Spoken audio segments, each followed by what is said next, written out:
Hi viewers, welcome to Telugu world. Cine పరిశ్రమలో casting couch అయినా లేదా లైంగిక వేధింపుల సమస్యలకు సంబంధించి ఈ మధ్య చాలా హల్చల్ అవుతోంది ఈ టాపిక్. ఇక మరోసారి ఇదే సమస్య తెర మీదకి వచ్చింది. ప్రముఖ టీవీ సీరియల్ తారక్ మెహతా కా ఉల్టా చల్మాలో రోషన్ సౌదీ పాత్రలో ఎంతో మంది అభిమానులను సంపాదించుకున్న నటి జెన్నిఫర్ మిస్ట్రీ బన్సివాల్ తాను సినీ పరిశ్రమలో ఎదుర్కొన్న చేదు అనుభవాలను, ముఖ్యంగా కాస్టింగ్ కౌచ్ను ధైర్యంగా వెల్లడించింది. గతంలోనే ఈ విషయాలపై ఆమె నోరు విప్పినప్పటికీ కూడా ఇక తాజా ఇంటర్వ్యూలో మరిన్ని వివరాలన్నీ కూడా బయటపెట్టేసింది.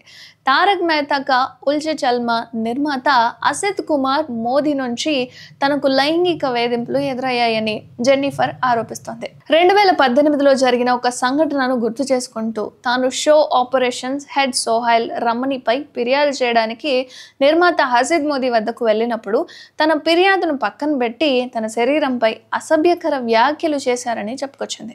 ఆ తర్వాత 2019లో సింగపూర్లో షూటింగ్ జరుగుతుండగా మరో దారుణమైన అనుభవం ఎదురైందని జెన్నిఫర్ వెల్లడించింది. ఒక కాఫీ షాప్లో అసిత్ మోదీ తన పెదాలను చూసి అసభ్యకరంగా మాట్లాడారని, ముద్దు పెట్టుకోవాలని ఉందంటూ అనుచిత వ్యాఖ్యలు చేశారని ఆవేదన వ్యక్తం చేసింది. ఆ మాటలు తనను తీవ్రంగా మానసిక క్షోభకు గురి చేశాయని, ఎంత ప్రయత్నించినా వాటిని విస్మరించలేకపోయానని ఆమె చెప్పుకొచ్చింది. అయితే ఈ ఘటనలు తనకు మానసికంగా చాలా భయపెట్టాయని, అందుకే చివరకు 2023లో ఆ షో నుంచి తప్పుకోవాల్సి వచ్చిందని జెన్నిఫర్ వివరించింది. అండ్ ఈజీ మై ట్రిప్ వంటి సంస్థలు కూడా తారక్ మెహతా కా ఉల్టా చల్మాలో తమ స్పాన్సర్షిప్ను రద్దు చేసుకున్న సందర్భాలు గతంలో చాలానే ఉన్నాయి.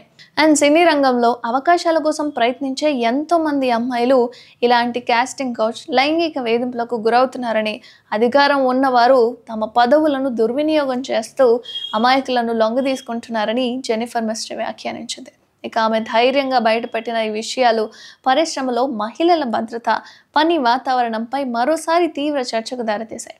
న్యాయం కోసం ఆమె చేస్తున్న పోరాటానికి అనేక మంది ఆమెకు మద్దతుగా కూడా నిలుస్తున్నారు. మీరేమనుకుంటున్నారు? నిజంగానే ఇండస్ట్రీలో ఈ కాస్టింగ్ కౌచ్, లైంగిక వేధింపులు అనేవి వాస్తవమేనంటారా? కామెంట్ చేయండి.